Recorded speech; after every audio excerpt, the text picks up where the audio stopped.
es querer a la persona. Entonces ahí más o menos tú te manejas, porque la verdad que la sublime obsesión de Luis José Prieto Noel con la genealogía y de genio también atormenta, porque él ya se cree protagonista. Como él descubrió que es victoria, ya tiene una victoria cotidiana. Qué bueno tenerlos por aquí. Está hablando la palabra.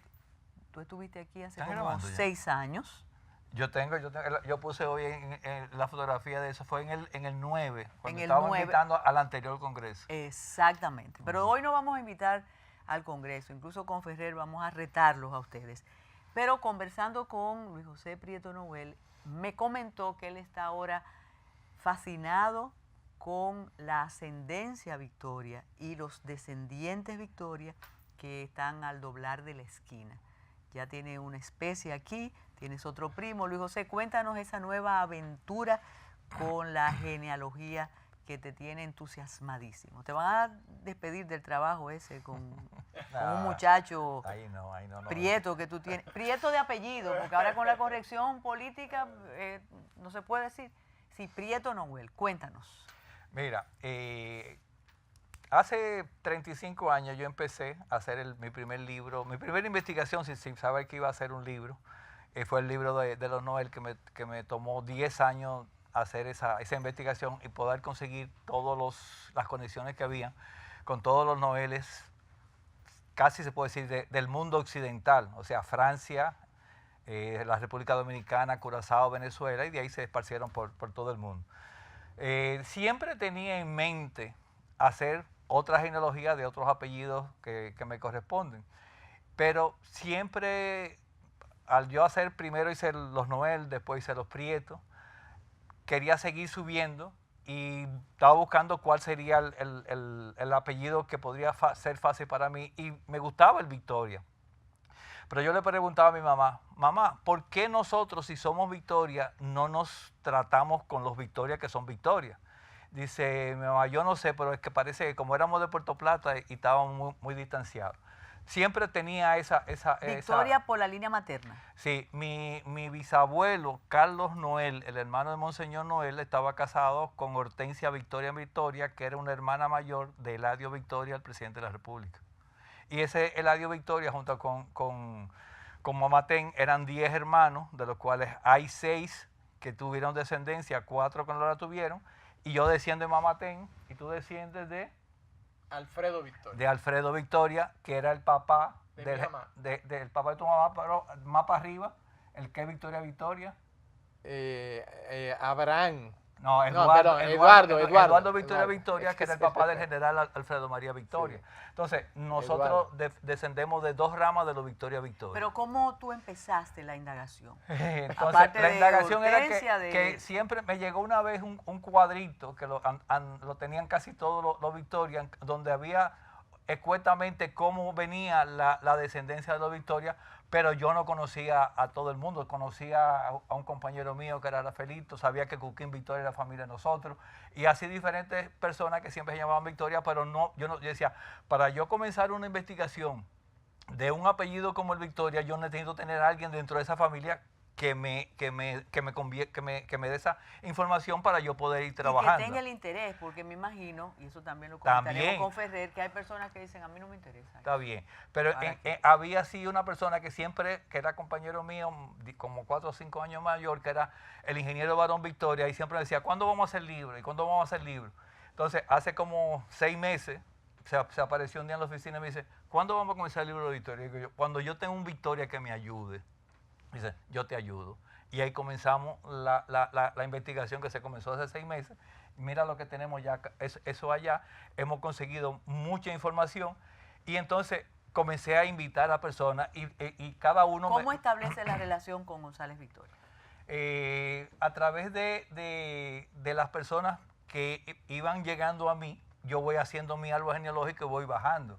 Una persona que me llamaba mucho la atención, las 2 primeras personas que yo busqué en internet fue Eladio Victoria como presidente de la República y su sobrino Alfredo María Victoria como jefe del ejército, y comienzo a indagarlo dentro de la historia y veo que Moncáceres, que trae al general, después que matan a Moncáceres, el general se hace o sea, tenía la fuerza del país, y él trata de ser presidente, no puede porque no tiene la edad, pero su tío, que era Eladio, que era senador por Santiago, él lo convence para que sea presidente, y ahí comienza a participar en la vida ya pública dominicana. Entonces, él desciende de la primera esposa del general, que fue Georgina Santelice, que es de San José de San José de las Matas, y entonces ahí comienzo yo a buscar nombres, y de buena primera yo hice una página y comenzaba a invitar, y él me dice, yo quiero participar, y un día lo conocí, que se presentó en mi oficina. ¿Cómo estableciste el vínculo con la investigación y con Luis José Prieto? A mí siempre me fascinó el tema. O sea, yo siendo muy pequeño, menos de 10 años, en los años 60, un día caminando de la mano de mi madre por la calle El Conde, mi madre se sorprende cuando ve una figura, un señor de tez oscura, ya muy mayor, y ella se sorprende, Titico, y él le saluda, ¿quién? Gladys, la hija de Alfredo, y me dice, él era el chofer de tu abuelo, de mi padre, el general Alfredo Victoria. Entonces, este señor, Titico Luna, recuerdo su nombre, me empieza a hablar, a contar historias de mi abuelo, siendo yo muy pequeño. Tu abuelo era un hombre admirable, esto, que lo otro, formó la Guardia Republicana, en fin. Me empezó a interesar el tema. Con los años fui desarrollando un mayor interés por el tema, y de hecho tuve mucha amistad, incluso por cosas profesionales.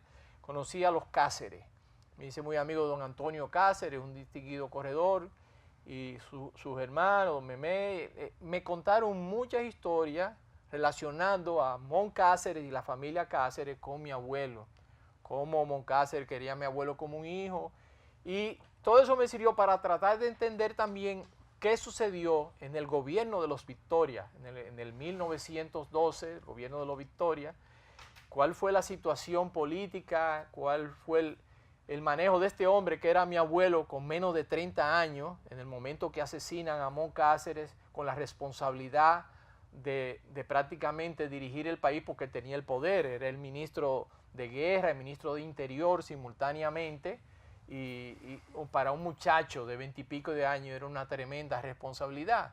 Entonces, dentro de todo ese marco, ir conociendo cosas. Entonces, me interesó muchísimo el tema, además de que como médico siempre he pensado también que es importante para usted conocer sus raíces, las raíces de sus ancestros, conocer de dónde viene su familia, porque inclusive hasta desde el punto de vista de la salud puede ser importante correlacionar algunas enfermedades que tienen algún componente genético y conocer qué ha pasado con su familia de atrás. Por eso siempre el tema... Usted es segunda generación entonces de Eladio Victoria. Tercera. De Eladio Victoria, de Alfredo Victoria. Yo soy nieto de Alfredo Victoria. Eres cuarta de los Victoria. Yo soy Victoria. Cuarta de esos Victoria que mencionaba Victoria, nuestro Victoria. primo Luis José.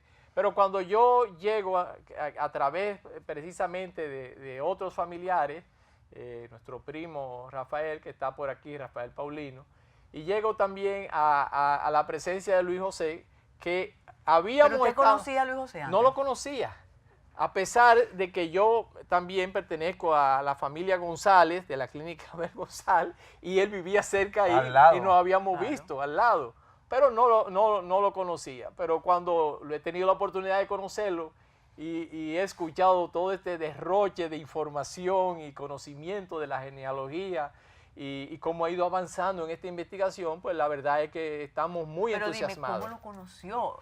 ¿Por internet? ¿Alguien te dijo, No, mira Luis José? Él dijo que quería asistir a una reunión, él se apareció, yo Yo soy Rafael. yo escribí, yo vi que pusieron algo en las redes, yo escribí que quería ir a esa reunión y él me dijo, no, pero ven, Feliz. nos juntamos esta tarde en tal sitio y ahí me aparecí. Yo En digo, Punto Mar, cuenten nos reunimos. conmigo, en ¿Y Punto qué Mar. has descubierto? ¿Qué has descubierto más allá de tu abuelo? Sí, es una buena pregunta, doctora. Mire, lo primero es que hemos visto que tenemos tanta familia ¿verdad? Porque en un país pequeño como este, las familias se van cruzando, se van expandiendo, y gente incluso con la que uno se ha tratado en algún momento de la vida, por diferentes circunstancias, resulta que tienen parentesco con uno. Entonces, como le digo, es algo fascinante e interesante por demás. O sea, y repito, creo que toda familia debería tratar de tener, aunque sea un conocimiento general de sus orígenes, de sus ancestros. Vi ahí en una de las gráficas que ustedes prestaron aquí a la dirección del programa,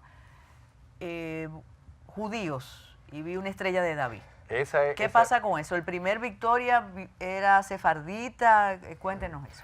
El primer Victoria que tenemos conocimiento salió del norte de España como judío, expulsado, 1740 por ahí.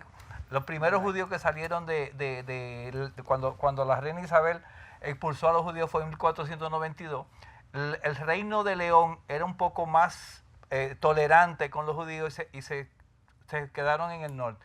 En un momento dado se fue expandiendo España como tal, y ellos tuvieron que salir de España y se metieron en Burdeos, y ahí hubo 3 o 4 generaciones, y de ahí es que viene que entonces a nosotros cuando decían Victoria y anteriormente se decía Victoria, era porque nuestro origen era francés, cuando en realidad nuestro origen es español.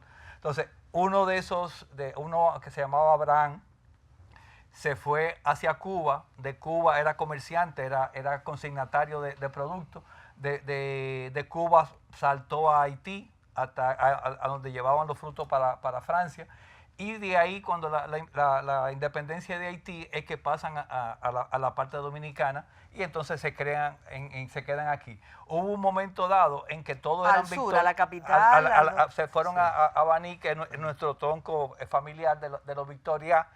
Todos se llamaban Victoria, hasta que una parte de los Victoria, que en ese caso fue Eladio Victoria, se fue a Santiago, y el apellido se castizó, y ya no se dijo jamás en el norte, los descendientes de Victoria no se decía Victoria. Me comentabas en días pasados que conversando con Maximiliano Pimentel de Lemos, descubriste que había un parentesco Victoria. También. En estos días, una de las cosas que nos ayudó muchísimo en esta investigación es yo haber reencontrado de nuevo a un genealogista que yo sabía que era familia mía, pero no me recordaba por dónde, que es Luisito Payowonki del Valle, de Puerto Plata, que él yo sabía que después en esta investigación que era Victoria, y me he comunicado con él, le mandé muchísimos mensajes por muchísimos sitios que yo creía, hasta que por fin un día me contestó.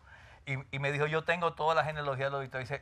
Yo digo una parte que me falta es los descendientes de Tanislao, que se dicen que se fue a Puerto Plata. Dice, yo desciendo de Tanislao y yo tengo toda esa genealogía. Y ahí él hizo la mitad del libro, porque casi mucha parte de eso descienden de allá. Entonces, entre eso está este señor que escribía en Puerto Plata, que era el abuelo de él, que era Rodríguez Victoria. Armando es erudito. Un erudito. Armando Rodríguez Victoria. Rodríguez Victoria, ese es abuelo de él, y entonces él me dio todo eso. Entonces hay muchas de esos Victorias. Padre de Sebastián Rodríguez Lora. De Sebastián, exacto. Entonces hay Victoria en el censo de 1884, en el centro de la ciudad, pero también dice que estaban en San Marcos, y encontré también otros Victorias que estaban en un sitio que se llama Calley, o en Inver, en Baja Bonico, allá abajo. Y de ahí sale la familia de los descendientes del Lalo. Tenemos que hacer una pausa, y se va a integrar el director del Instituto de Genealogía. Pero no, de instituto no, de la Academia Dominicana de Genealogía y Heráldica. Dígame algo. ¿Quién financia todos estos trabajos? ¿Esto lo hacen ustedes por amor al arte? Bueno, ese es un pleito que tienen mis hijos conmigo, de que yo realmente no recibo ninguna remuneración económica, sino de satisfacción personal.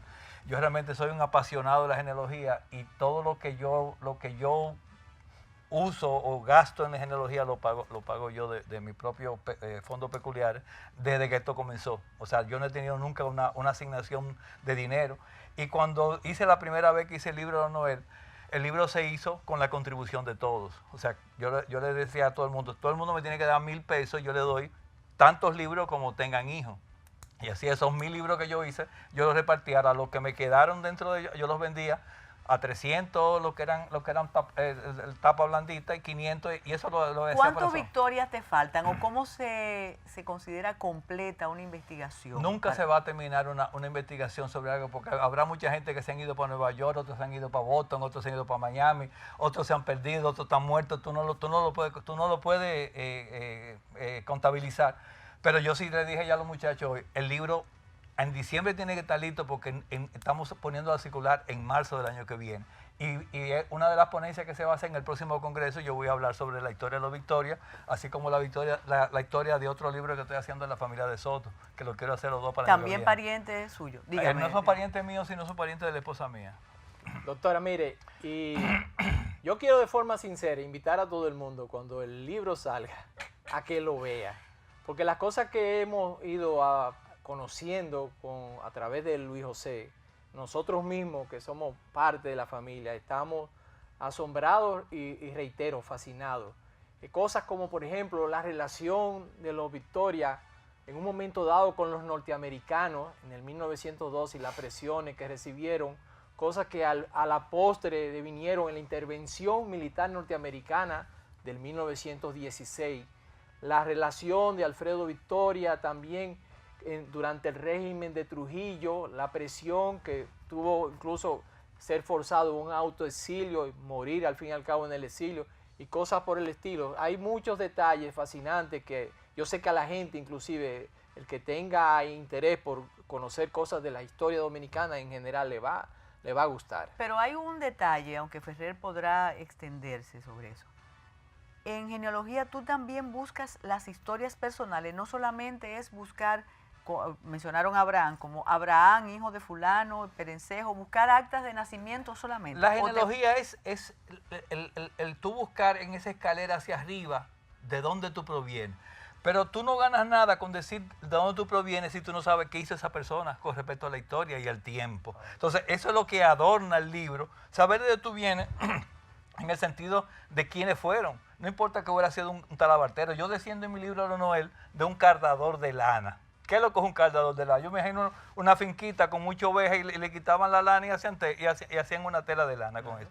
De ahí para adelante pueden haber entonces la superación. La persona a través del dinero van tratando de que sus hijos sean mejores hasta que llegan a presidente de la República. Yo me imagino que cuando Eladio Victoria se fue a vivir a Santiago como un mozalbete que se casa en Santiago, él nunca pensó que en un momento dado, al tener ese gran acogimiento en Santiago, con las relaciones que hizo, iba a ser senador. Y lo que menos él pensó, siendo senador, es que en el momento en que matan a Moncácer, él va a estar como la bola saliendo ahí para salir y llega a ser presidente de la República sin él darse cuenta. Porque eso no estaba previsto. Entonces, la vida te va dando posiciones que dependiendo que tú estés en el momento preciso, en un sitio preciso. Esto es así. Hacemos una pausa y regresamos con esta historia de los Victoria.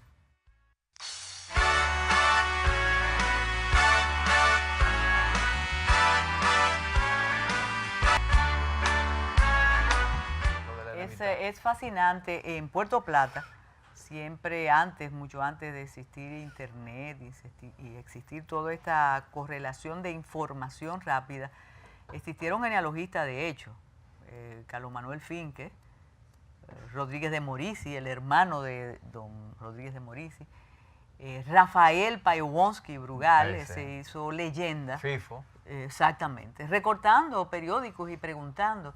Y la verdad que tener un relevo, Luis José, como el señor Ferrer, él dice que, como él me dice doña, yo le digo el señor Ferrer, es muy auspicioso y es una responsabilidad muy grande. ¿Cómo te integras tú al mundo de la genealogía?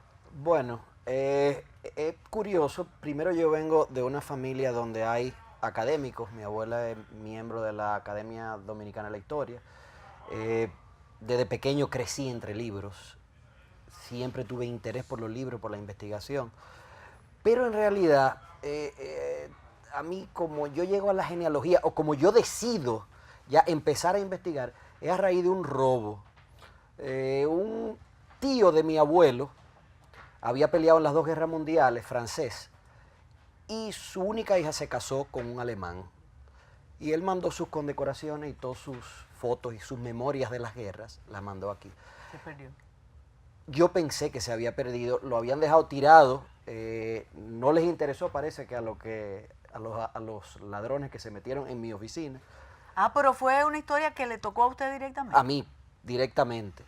Yo cuando llego a mi oficina y veo que está la policía, porque había habido un robo en almacenes y en oficinas, por lo primero que me preocupo por las medallas y por las fotos. Cuando voy a buscarla donde supuestamente estaba, no la encuentro.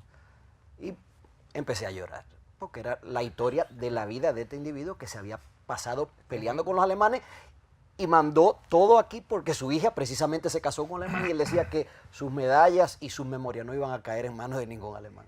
Eso es desgarrador. Por fortuna aparecieron detrás de un archivo y yo empiezo a investigar sobre el individuo, pido su expediente militar. Nada, no era pariente suyo. Sí, era tío de mi abuelo. Ok. Tío de mi abuelo. Y bueno, una cosa condujo a la otra y terminé en manos de Luis José, que ya tiempo antes me había invitado, pero yo, como quizá estamos hablando, era un veinteañero, no estaba en dedicarme a la genealogía ni a los menesteres académicos, lo postergué y terminé al final. Ya con el virus. Con el virus, me picó el gusanillo y terminé con el virus. ¿Se comienza por la genealogía particular o te seduce la genealogía de otro?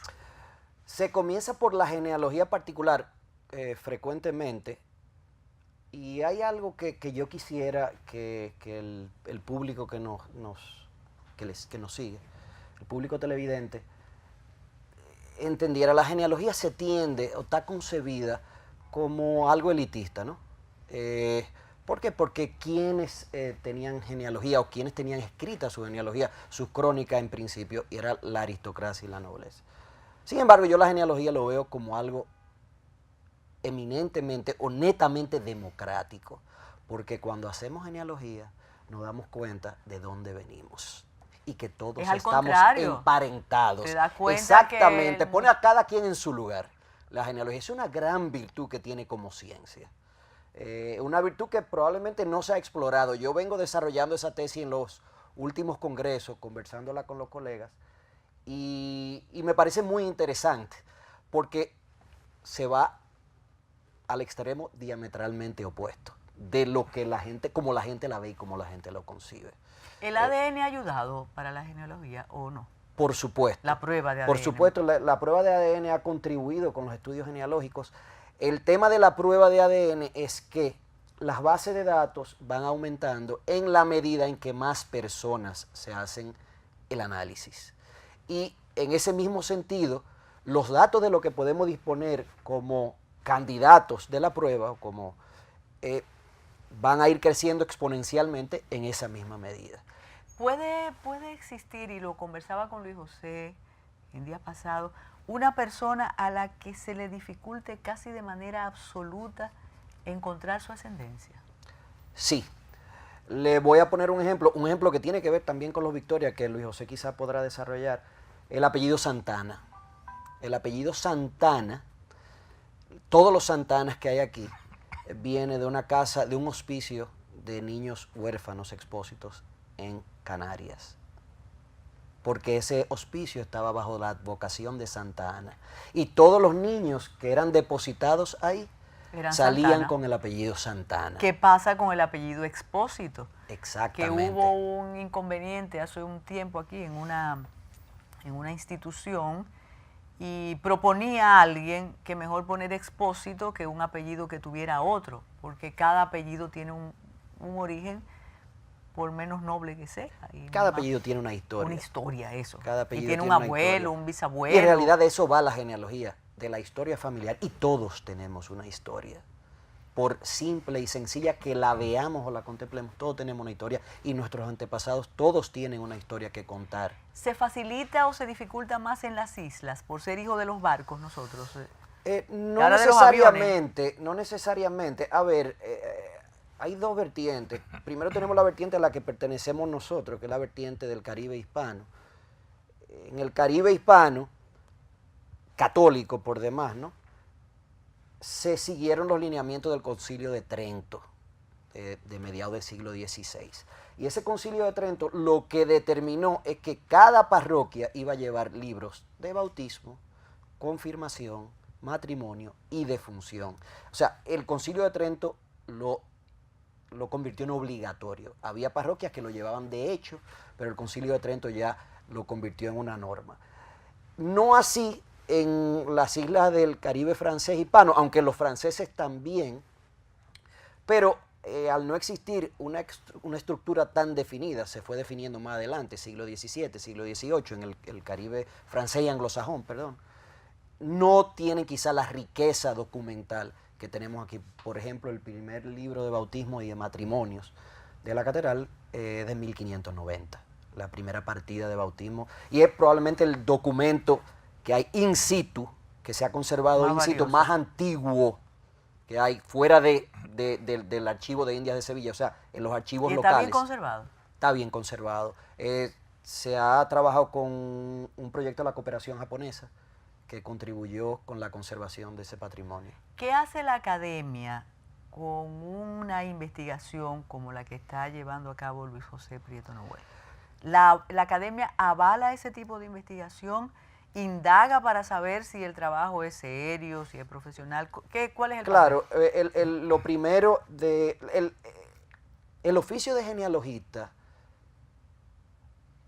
el genealogista es un investigador por antonomasia, porque tiene que introducirse por todos los vericuetos, todos los archivos, o sea, buscamos en censos, en parroquiales, en notariales, archivos familiares, donde usted menos se piensa. Bueno, en Cuba hay una historia de la obra monumental de genealogía cubana.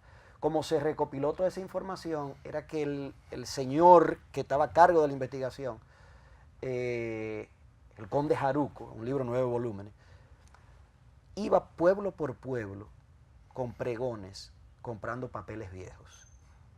Él iba un pregón en el parque, compro papeles viejos a todo el mundo. Y ahí le llevaba la historia.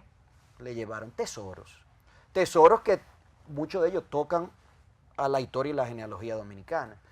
Entonces, nos basamos primordialmente en fuentes primarias, en fuentes documentales.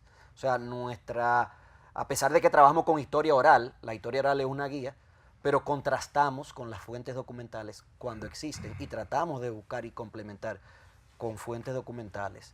Entonces, en ese sentido, la investigación viene avalada por una batería, si se puede decir así, de fuentes primarias, y también en ese sentido el otro objetivo es divulgar, porque el conocimiento al fin y al cabo, y de nada sirve el conocimiento si no se divulga y se pone a disposición del público. Durante un tiempo, y me imagino que ustedes lo saben, existían unos protocolos de los notarios de los pueblos, de los municipios. Eso tiene una riqueza extraordinaria. Siguen existiendo. ¿Lo utilizan ustedes como prueba? El Archivo General de la Nación. En términos de protocolos notariales, nuestra historia se queda un poco corta, o nuestros fondos, mejor dicho. Porque en un lugar donde no hubo quizás la inestabilidad política o los cambios de mando o de mano que hubo aquí, como España, como Francia, uno puede encontrar un protocolo notarial del siglo XIII. Aquí los protocolos notariales abarcan generalmente hasta finales del XVIII, en el mejor de los casos. Tenemos 19, por supuesto 20, pero no tenemos quizá la riqueza patrimonial que tienen otros lugares, pero los protocolos notariales son un filón de información enorme, gigantesco. Luis José, ¿has encontrado victoria en todo el territorio nacional o solo en Santo Domingo y en Baní? No. Yo trabajé, lo primero que yo hice para comenzar, desde hace mucho tiempo, un amigo mío, el esposo de María José Álvarez, el muchacho Varela, tenía el padrón electoral y él me dijo, yo le dije un día, sácame todos los victorias que estén en el padrón. Y eso yo lo tenía, son como 10 o 12 páginas, que yo lo tenía encuadernadito para un día, porque yo no sé, yo lo veía como tan grande para comenzar a trabajar con eso, hasta que cuando comenzó esta investigación, lo primero que hice fue buscar mi padrón y vacié a todo el que estaba en el padrón.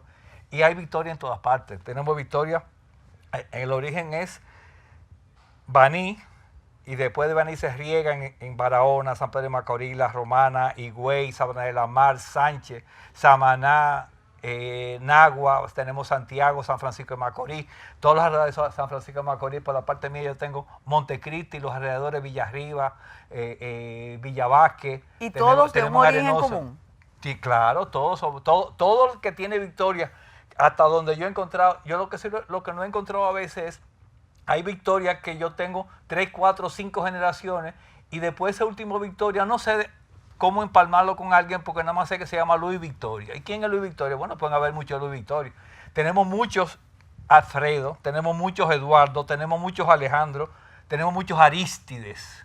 Entonces, ¿cómo yo sé cuál es? Y tiene que ver con abuelos, con tatarabuelos. Claro, abuelos y tatarabuelos. Homonimia. Entonces, ¿qué pasa también cuando pasa? Que hay muchos, eso ayuda. hay muchos que en aquellos tiempos, donde quiera que paraban, ahí dejaban un hijo o una familia. O al mismo tiempo tenían 2 o 3 familias dentro del mismo entorno nacional. Y como tú lo sabes, entonces a veces otra cosa que yo hago es buscar cementerios. Y retratar. Nosotros fuimos el otro día, fuimos a San Francisco de Macorís a retratar todo, a darle vuelta al cementerio buscando Victoria. Fuimos al cementerio de Baní, fuimos al cementerio de Santiago. Yo le pasé, buscando la tumba de Eladio Victoria, le pasé por el medio a la calle, y estaba buscando la del general, y nos pasamos el otro primo, Victoria Nim, Jorge, buscando y no encontramos nada. Entonces hablamos con otra persona y dijo, búscalo en la mitad a la izquierda, una tumba bajita, y ahí encontramos. Y el otro le digo yo, y yo no encuentro el otro, me dice Joana, habla con Carlos Fonder en Santiago, y él te va a decir porque él es el encargado de la tumba. Y él me mandó la foto. Entonces estamos coordinando entre todo el mundo, y todo el mundo está aportando. Por eso que yo digo en el libro es el libro de la historia de la familia, del apellido Victoria, contado por su descendiente. O sea, yo soy el coordinador del libro, el otro libro, el de colores. El otro libro, yo lo que estoy tratando con que todo el mundo coopere en la investigación para hacernos dueños todos de eso. Y lo que quería decir, que en el otro de colores, el libro lo que yo te quería decir era, ¿por qué yo no tenía relaciones con los Victoria? Y eso se lo pregunté al nieto de Eladio Victoria, don Eladio, que tiene 88 años. Y le dije, don Eladio, yo quisiera saber por qué los Noel no se llevan con los Victoria. Él me dijo, yo tengo la respuesta, es muy fácil. Yo sentí una alegría porque por fin me iba a dar cuenta por qué no se trataba. Y me decía que en el momento en que Eladio Victoria era presidente, Eladio Victoria tiene una hermana que es Victoria casada con Carlos Noel, y Carlos Noel es el hermano de Monseñor Noel.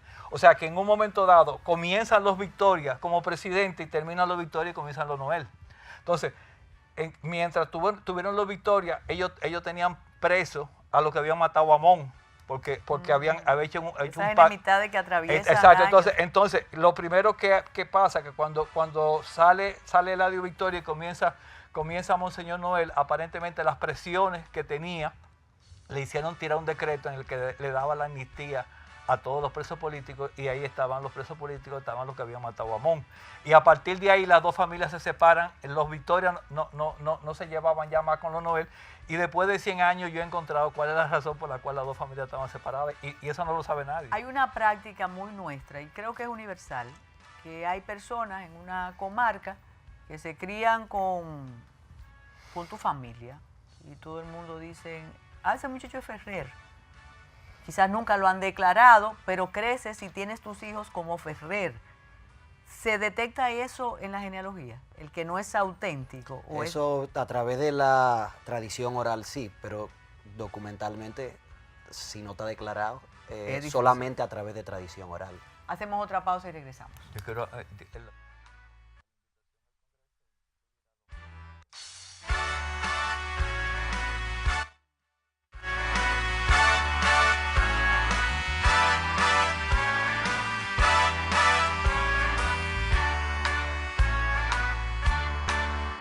Claro que vienen varias veces, pero yo quería eludir el tema del Congreso porque yo decía, pero falta tanto.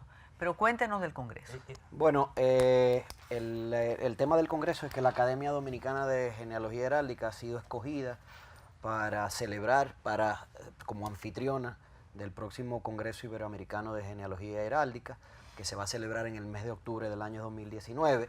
Falta un año, como usted bien dice, y ese año lo hacemos con esta antelación, empezamos a trabajar con tanta antelación, porque son investigaciones que hay que preparar, son investigaciones que tienen que pasar por un sedazo. Ahora entendí. Es un congreso yo no científico. puedo decir, Joan, yo quiero participar. Bueno, tú puedes sí, oír. claro, claro. No, pero con una ponencia. Sí. Entonces, hay todo un protocolo, por así decirlo, para mantener el rigor científico del evento, ¿no? Entonces es un evento que se va a celebrar en octubre en el país, en la zona colonial, y esperamos una afluencia numerosa de genealogistas de España, Portugal, Guatemala, Colombia, Argentina, Perú, Chile, Venezuela. Pero eso es estupendo México. para el país. Exactamente. ¿Por qué? Porque en la misma línea que le iba explicando, yo, mi especialidad es la historia, la genealogía colonial. Y demostrar de qué manera las personas que se fueron o que pasaron por aquí se van ramificando en otros lugares de América Latina. Y yo, en todas las conferencias que he participado, en los distintos países que he participado, he logrado llevar investigaciones que tocan a ese país, porque algún individuo que pasó por la Española, luego se asentó en uno de esos lugares y dejó descendencia. O sea que... Sé que vas a presentar un libro en Puerto Rico. ¿Tiene que ver con eso? Bueno, tiene que ver con esto indirectamente porque se publica hoy, porque tiene que ver con la Inquisición, con la persecución de brujas, con la persecución de judíos, del diferente, ¿no? Y tiene que ver porque en el antiguo régimen, cuando me refiero al antiguo régimen, me refiero al periodo de la historia moderna que acaba con, o sea, que finaliza cuando comienza la etapa republicana en los países de América y en Europa. Existían unos protocolos de limpieza de sangre. Y esos protocolos de limpieza de sangre, fíjese que no son los nazis los primeros que arrancaron con esta práctica. Esos protocolos de limpieza de sangre se empleaban para demostrar que se era cristiano por los 4 costados, es decir, los 4 abuelos. Y entonces son sumamente útiles toda esta información para la genealogía, porque permiten determinar, por ejemplo, en el caso de los conversos, como hablaba Luis José, yo tengo una investigación en curso sobre las redes familiares y clientelares de los conversos en el español en el siglo XVI y XVII. Como los conversos que salieron huyendo en 1492 vienen aquí y forman una tupida red comercial, familiar y clientelar. ¿Quiere decir que en estas regiones en esta zona del planeta, pueden aparecer descendientes de Diego Colón? Bueno, hubo un descendiente de Isabel. Hay un descendiente, un hijo de Diego, Luis Colón, que fue un individuo que llevó una vida bastante desordenada, si podemos llamarle así, ¿no? Las historias de Luis Colón no tienen nombre. Luis Colón hizo de todo. Colonizó. Sí. Terminó en Orán preso, murió en la indigencia. La vida de Luis Colón fue un desastre. Y en ese mismo sentido, su vida sentimental fue muy desordenada. No tenemos tiempo. Mi tatarabuelo, Jean-Baptiste Noel, estaba casado con Merced Colón y se decía que era nieta de Luis Colón. Y de ahí son todos los Noel que son de Curazao y de Venezuela. Dijo Luis José que vendrán más a menudo y yo creo que sí, que es una cita obligada. Y ustedes se quedan porque ahora viene Ready para exportar.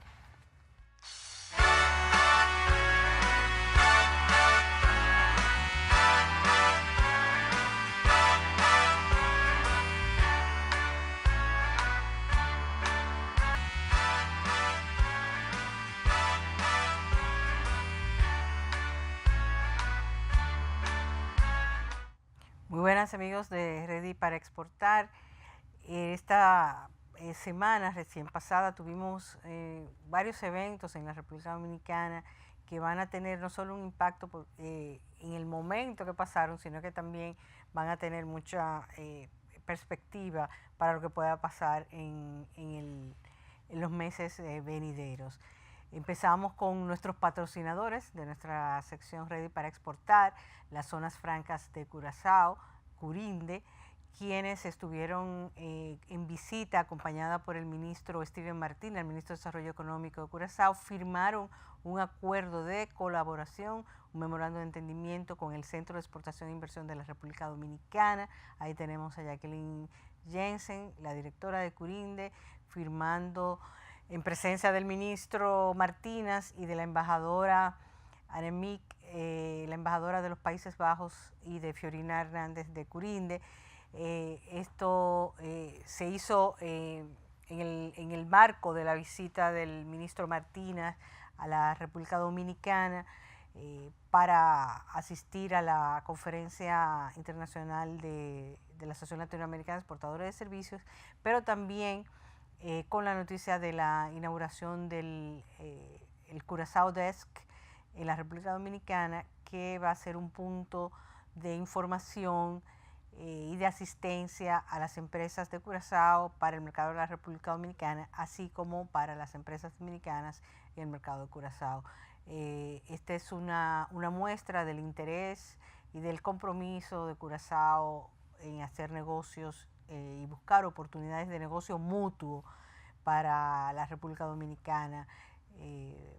Tenemos un pequeño video, es empapeamiento, pero el empapeamiento es algo muy parecido al español, es algo que se preparó para la televisión de Curazao, pero que el ministerio ha tenido la amabilidad de compartir con nosotros, y simplemente es una panorámica de la visita del ministro, explicado por el mismo ministro y viceprimer ministro de gobierno de Curazao, Steven Martínez, sobre la inauguración del Curazao Desk, así como las visitas que tuvieron al Ministerio de Industria y Comercio, a la Junta Agroempresarial Dominicana, y la firma de ese importante memorándum de entendimiento entre el CRD y nuestros amigos de las zonas francas de Curazao, de Curinde. Este memorándum, pues, obviamente va a servir para multiplicar esas oportunidades que nosotros le hemos estado diciendo. Y antes de pasar al video, no se me puede pasar informarles a ustedes la noticia que nos trajo la directora de Curinde, de que a final de este mes se va a celebrar el Green Friday. Ellos han decidido, en vez de un Black Friday, tener un Green Friday para nominarlo con un color diferente, pero tiene el mismo concepto de descuentos extraordinarios sobre el valor que ya es un valor de venta al por mayor. Por lo tanto, vayan haciendo sus planes. Ya de nuevo hay vuelos directos a Curazao desde la República Dominicana y a precios atractivos. Y si usted tiene visa norteamericana o Schengen, no necesita visa adicional para ir a Curazao. Así que Curinde los espera en el Green Friday. Y aquí pasamos al video del ministro Martínez presentando y hablando de su visita a la República Dominicana del Curazao Desk. Nossa parada de edifício caminha nossa cabeça e abertura de Curazao Desk aqui na Santo Domingo.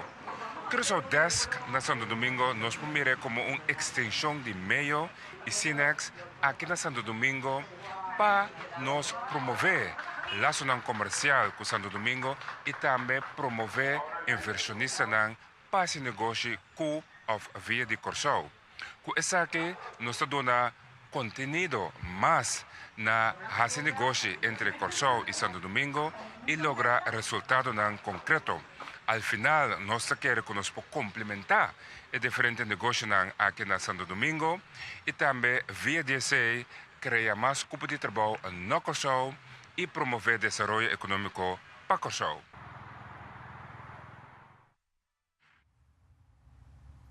Bueno, ahí tienen ustedes la experiencia que tuvimos con el ministro Martínez y la apertura del Curazao Desk. Como les comentaba, el ministro estuvo en nuestro país asistiendo a la 8ª conferencia de la Asociación Latinoamericana de Exportadores de Servicios, que se celebró en nuestro país. Fue un evento extraordinario. Nosotros el año pasado le llevamos a ustedes desde Ecuador algunas entrevistas y algunos detalles de lo que fue la 7ª convención, y por supuesto tenemos en exclusiva para los amigos de Ready para Exportar y de Metrópolis entrevistas que iremos pasando en estas próximas semanas. Por razón de tiempo, obviamente no podemos hacerlo todas juntas, de las diferentes entidades, presentadores, panelistas, miembros de ALES que estuvieron presentes en esta conferencia. La verdad que los anfitriones, el CIRD, hicieron un extraordinario labor, el equipo de ALES, y tuvimos, yo diría, hay varios aspectos a destacar en esta conferencia, pero sobre todo el gran potencial que tiene América Latina y el Caribe en términos de exportación de servicios. Tuvimos un público, casi unas 400 personas asistiendo a esta conferencia, no solamente de la República Dominicana, hubo delegaciones de muchos países del Caribe y no solamente aquellos miembros de ALES, que son 18 países, sino que también tuvimos una amplia delegación del Caribe. Más de 12 países del área del Caribe estuvieron presentes y más de 50 empresas y organizaciones estuvieron presentes, lo que demuestra el interés de hacer negocio con nuestro país, el interés de desarrollar el sector servicios y las múltiples oportunidades que tiene en nuestro país. También los retos, también se hablaron de los retos como la educación STEM, que es la educación en ciencia y matemáticas, que tenemos que reforzar en nuestro país, el tema de integrar más mujeres a la tecnología, muchas iniciativas. Sirvió también para que se anunciara una nueva línea, la primera línea low cost que se establecerá en nuestro país. Se va a llamar Flycana, que va a volar desde Punta Cana. Tuvimos ahí al creador de varias líneas low cost, incluyendo Viva Colombia, dando una conferencia muy interesante de los elementos principales para emprender en el área de servicios. Así que realmente fue una conferencia súper interesante. Ahora el reto es cómo traducir todo ese interés, toda esa expectativa y todo ese conocimiento en más oportunidades de exportación de servicios. Continuaremos en Ready para Exportar, en Metrópolis, hablando con ustedes, trayendo ejemplos y casos, y eso es lo que estuvimos allá entrevistando a diferentes asistentes, desde el secretario general de la ALES a algunos de los panelistas y otros asistentes, hablando de su experiencia en asistir a ALES y los temas relevantes de esto. Como les dije, vamos a pasar algunas de las entrevistas, pero luego en otros programas seguiremos hablando con algunos de nuestros panelistas. Otras entrevistas van a tener que tener subtítulos porque están en inglés, pero realmente valió la pena. También en la asamblea de ALES se acordaron trabajos conjuntos que ALES va a llevar para el tema de la educación STEM. Se presentó un estudio muy interesante que incluye a la República Dominicana y donde se muestra claramente ese gap que existe entre lo que está demandando los mercados y la preparación que todavía tenemos que asegurar que tengan nuestros jóvenes y aún más atrás nuestros niños, de manera que puedan tener un espacio en los trabajos que todavía no se han creado, en las áreas que todavía no se han creado y en las áreas donde ya hay déficits en países como Estados Unidos, como Europa. También ALES se comprometió a trabajar una política de género para ingresar más mujeres al área de la tecnología. Queda demostrado que cuando las empresas de tecnología tienen mujeres, tanto en su junta directiva como a su nivel gerencial, crecen más rápido. Por lo tanto, es una estrategia que sirve para ganar a todos los niveles si integramos más mujeres al área de la ciencia y la tecnología y sobre todo a los trabajos de tecnología y a los puestos de liderazgo. También tuvimos en una nota personal la satisfacción y el honor de haber sido seleccionado vicepresidente de ALES. La presidenta fue la Yolanda Toriani, la presidenta de la Cámara de Comercio de Perú, nosotros formamos junto con Santiago Pinzón de Colombia y Carla Méndez de El Salvador, pues formamos y el secretario general de ALES, por supuesto, el equipo ejecutivo de ALES. Pero realmente ALES es un trabajo colectivo, una institución bastante horizontal en el que la colaboración de todo el mundo es importante. Y creo que República Dominicana hizo un excelente papel en ALES 2018. Aquí algunas de las entrevistas de algunos de los participantes. Javier Peña Capobianco, secretario general de la Asociación Latinoamericana de Exportadores de Servicios. Es un desafío todos los años organizar este evento y en este caso hemos tenido el apoyo invaluable del CIRD y la Coalición de Exportadores de Servicios de República Dominicana, así que sin duda es un éxito con todos los speakers internacionales que han venido a este grandioso país, así que sin duda un éxito. Bueno, los retos, en primer lugar tenemos lo que es la cantidad de recursos humanos, la tenemos disponible, la calidad es un punto que tenemos que trabajar y para eso la creación de Finishing Schools que permitan formar en tiempo corto, 3-6 meses máximos, en los elementos que las empresas necesitan específicamente en estos momentos, que pueden ser temas de matemáticas, de ingeniería, de ciencias. Otro de los temas fundamentales tiene que ver con los acuerdos de doble tributación, lo cual es clave y que hacen el elemento central a las políticas públicas y la inserción en la calidad de promoción. Cómo hacemos para promover el servicio es distinto a cómo se promueven los bienes y por lo tanto el conocimiento que tienen los actores de política pública, los colegas del CIRD, en este caso los colegas de ProChile, de ProMéxico, es clave. Cómo hacer para promover servicios y tenemos que formar a esta gente. Así que esos tres elementos serían los fundamentales: educación, formación a nuestros especialistas y también acuerdos de doble tributación serían los tres elementos claves.